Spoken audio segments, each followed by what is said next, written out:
I want to revisit the subject of clinical commissioning groups, CCGs, and NHS funding, because after my last on the subject, I had a rather productive Twitter conversation with someone who has an excellent point.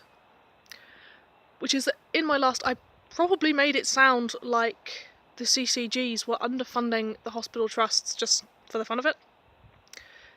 They don't have any money either.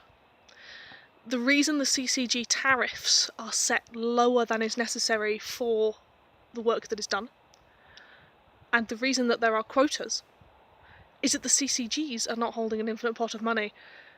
They are not holding enough money for all the healthcare that is needed by the populace of their area, so they can't go to the hospitals because they don't have it. It's all spread too thin. The CCGs have no money because NHS England has no money, and NHS England has no money because the government chooses not to give them any.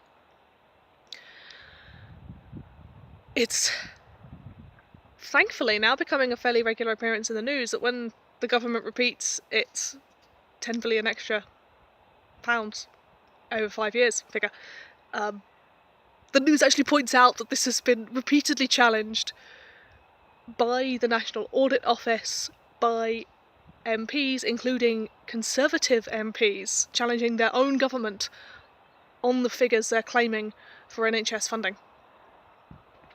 That's good, because not only are they not giving us enough, but they're not giving us enough whilst claiming that they're giving more than was asked for. The head of NHS England, who was involved in the negotiations for that, it's actually 8 billion over 5 years.